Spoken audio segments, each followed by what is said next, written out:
বেনাপোলে ভারতীয় বাইক বিক্রিতে ফেসবুকে বিজ্ঞাপন, প্রতারিত হচ্ছে মানুষ। সম্প্রতি ফেসবুকে একাধিক আইডি ও পেজ বা গ্রুপ খুলে বাইক বিক্রির নামে প্রতারণার জাল বিছিয়েছে কিছু প্রতারক চক্র। 40% থেকে 65% মূল্য ছাড়ে ইন্ডিয়ান বর্ডার ক্রস মোটরসাইকেল বিক্রির জন্য বিজ্ঞাপন দিয়ে মানুষের সাথে প্রতারণা করছে এই চক্রটি।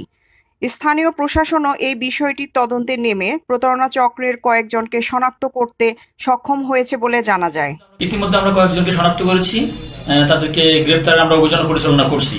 তো আমরা জানতে পারি বেশ কিছু লোক ইতিমধ্যে প্রতারণার শিকার হয়েছে বা প্রতারিত হয়েছে। তো তাদেরকে আমরা বলবো এই ধরনের প্রতিষ্ঠান বা এই ধরনের কোনো দোকান বেনাপোলের কোনো অস্তিত্বই নেই। তথ্য অনুসন্ধানে জানা যায় বেনাপোল কাস্টম নিলাম bike point, custom bike sale ও বর্ডার ক্রস কাস্টম বাইক সহ ফেসবুক পেজ ও আইডি খুলে মোটরসাইকেল বিক্রি করছে কয়েকটি প্রতারক চক্র। দীর্ঘদিন ধরে এসব প্রতারক চক্র বিভিন্ন ধরনের বাইকের ফেক ভিডিও বানিয়ে বিক্রি সহ কাস্টম নিলাম বাইক বলে সাধারণ মানুষের সাথে প্রতারণা করে আসছে। বাজার দর ছাড়া কম মূল্যে এসব বাইক বিক্রির কথা বলে বাইক হাতে না পেয়েই নিজেদের অর্থ খুইয়ে প্রতারণার শিকার হয়েছেন অনেকে। সম্প্রতি এমন প্রতারণার বিষয়টি সামনে আসলে খোঁজ নিয়ে জানা যায় বেনাপোল সীমান্তের কোথাও বেনাপোল কাস্টম নিলাম বাইক সহ এ ধরনের কোনো বিক্রয় স্পটের অস্তিত্ব নেই।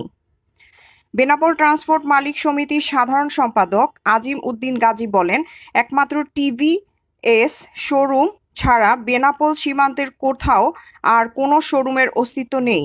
এটি একটি প্রতারক চক্র। ফেসবুকে এই সমস্ত প্রতারক চক্র বিভিন্ন নাম ব্যবহার করে সাধারণ মানুষের সাথে প্রতারণা করছে। আমি বেনাপোলবাসী সহ সকলকে সাবধান থাকার ওর জন্য অনুরোধ জানাচ্ছি। প্রত্যেকটা এলাকার লোকজনদেরকে বলবো যে আপনারা এই ধরনের প্রতারক চক্র থেকে দূরে থাকবেন। আসলে বেনাপোলে এই ধরনের কোনো শোরুম নেই, আসলে এই ধরনের কোনো তাদের প্রতিষ্ঠান নেই বা এই ধরনের কোনো বাইক তারা বা শোরুম নাই। প্রতারক চক্র বিভিন্ন ধরনের অ্যাড দিয়ে মানুষকে বিভ্রান্ত সৃষ্টি করছে, বেনাপোলের মান সম্মান ক্ষুণ্ণ করছে। আপনারা দয়া করে মোটরসাইকেল বুকিং দেওয়ার আগে বেনাপোলে আসুন, দেখুন। ফেসবুকে বিভিন্ন আইডি খুলে বিভিন্ন প্রতারক চক্র বর্ডার ক্রস বাইকের বিক্রয়ের লেনদেন করে থাকে। এদিকে বেনাপোল পোর্ট থানা পুলিশ কাজ করছে বলে জানান থানার ভারপ্রাপ্ত কর্মকর্তা Kamal Hossain Bhuiyan.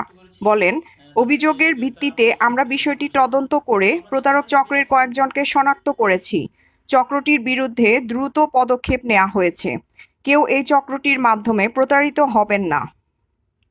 Priyanka Mallick, news desk, SF TV.